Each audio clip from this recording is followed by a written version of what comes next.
ამერიკის შეერთებულ შტატებში ვითარდება ძალიან მალე და განვითარდება უახლოეს მომავალში ძალიან მნიშვნელოვანი გარიგება, რომელიც შეიძლება ითქვას, რომ არის ისტორიული, რადგან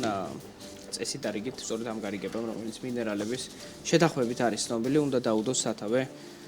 რუსეთ-უკრაინის ომის დასრულებას. ვოლოდიმირ ზელენსკი, როგორც ვიცით, უკვე თეთრ სახლში იმყოფება, სადაც იმართება შეხვედრა დონალდ ტრამპთან, ვინც არის ამერიკის შეერთებული შტატების პრეზიდენტი. მოკლედ, ძალიან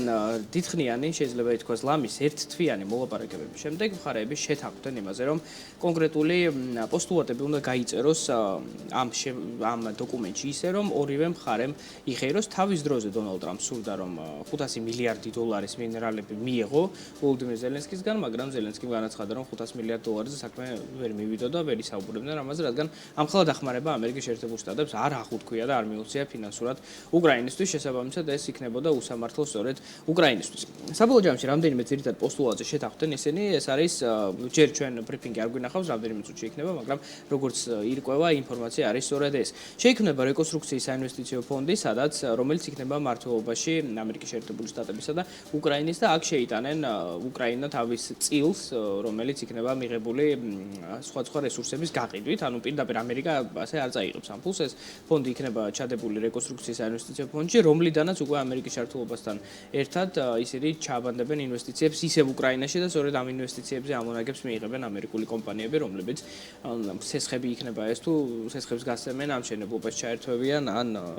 სხვა სახით შეიძლება ფულის კეთება და სწორედ ამის გაკეთებას განაგრძობენ ისინი. საბოლოო ჯამში ეს წესით არიგით ამან უნდა უზრუნველყოს, რომ მთელი ეს წამოწყება იყოს გრძელვადიანად ფინანსურად მონგებიანი, როგორც უკრაინისთვის, ასევე ამერიკისთვის და თან მთავარი არსი ის არის, რომ თუ კი ამერიკული კომპანიები ჩაერთვებიან პირდაპირ უკრაინის ეკონომიკაში, მაშინ დაცული იქნება უკრაინა, რადგან სუმცირე ლოგიკა ასეთი აქვს დონალდ ტრამპს, რომ თუ კი ამერიკული დიდი კომპანიები იქნებიან მანდ, რუსეთის ფედერაცია და სხვა ქვეყნები უბრალოდ ვერ გაბედავენ უკრაინას შესვლას, რადგან ამით ამერიკული ინტერესები დაზიანდება და სადაც ამერიკული ინტერესები მით უმეტეს ეს არ არის მცირე ინტერესები, აქ ასობით მილიარდ დოლარზე არის საუბარი, თუ კი ამ დონის ინტერესები დაზიანდება, მაშინ ამერიკას იქნება საკუთარი პასუხი. ეს ცხადია, შეიძლება არ იყოს პირდაპირ ომის გამოცხადება, მაგრამ გარკვეული სახით სამხედრო შეიარაღების და თავდაცვის ძალების გაძლიერება მაინც იქნება ამერიკის შეერთებული შტატების მხრიდან, რამაც შეიძლება აიძულოს მეორე მხარე, რომ უფრო მეტი დაფიქრდეს მანამ, სანამ კონკრეტულ ამ ტიპის ქმედებას განახორციელებს უკრაინის წინააღმდეგ სამომავლოდ. ნამდვილად, თუ კი ამერიკის ინტერესები დაირღვევა, მაშინ სავარაუდოდ ამერიკის შეერთებული შტატები სანქციების დამატებით ზომებს მიიღებს, რაც რუსეთის ფედერაციის ეკონომიკისათვის შეიძლება არასახარბიელო აღმოჩნდეს, რადგანაც ზოგადად სასანქციო რეჟიმში ოპერირება ნებისმიერი ქვეყნისათვის არის ძალიან რთული. სხვადასხვა სანქციებთან დაკავშირებით მიიღო ტრამპმა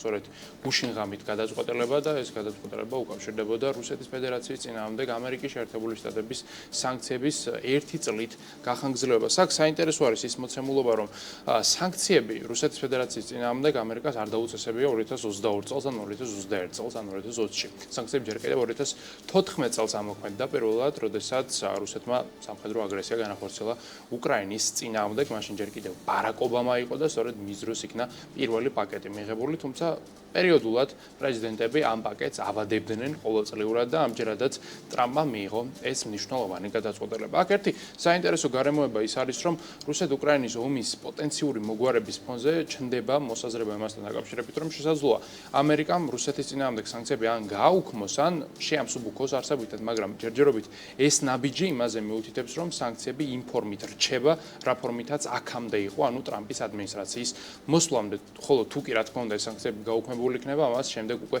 მომავალში გავიგებთ, რა ფორმით იქნება ის გაუქმებული თუ შემსუბუქებული, ეს რა თქმა უნდა ჯერაც არის სადავო საკითხი, ამაზე ამერიკა და რუსეთი და პრინციპში ევროკავშირიც უნდა მოგვარდნენ და მოილაპარაკონ, რადგანაც რუსეთის წინააღმდეგ სანქციების მოხსნა არ იქნება მარტივი, მიუხედავად იმისა, ომი დასრულდება თუ არა, რადგანაც სანქციები თავისი არსით სადამსჯელო მექანიზმია, შესაბამისად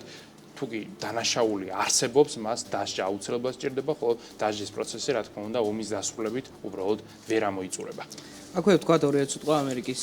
ფუნდამენტურ ეკონომიკურ მაჩვენებლებზე გამოქვეყნდა მეოთხე კვარტლის, ანუ გასული წლის ბოლო 3 თვის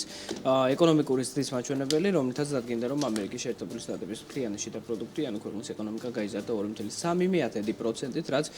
0.1%-ით ნაკლებია წინასწარ პროგნოზირებულ მაჩვენებელზე. აგრეთვე კლება გვაქვს მის წინა კვარტალთან მიმართებით 3.1%-ის ზრდა იყო იმ დროს, რაც ასახავს გარკვეულწილად იმ ტენდენციას, რომელიც ქვეყანაში არის. უმუშევრობა იზრდება, მაგრამ გარეთ ფაქტორის გამო, რადგან ძალიან ბევრი ადამიანი სამსახურს კარგავს და ვითარება მეტად არასტაბილურია, რაც პრინციპში არ მხოლოდ ამერიკის შეერთებულ შტატებში, არამედ ლამის ყველა ქვეყანაში იკვეთება. საბოლოო ჯამში ანალიტიკოსებს აქვს ნეგატიური მოუდინეები და ფიქრობენ, რომ სავაჭრო ბარიერების შემოღება გრძელვადიანად დააზიანებს როგორც ამერიკის შეერთებულ შტატებს, ასევე სხვა ქვეყნებს, რომელსაც დონალდ ტრამპი უწესებს ამა თუ იმ ტარიფს.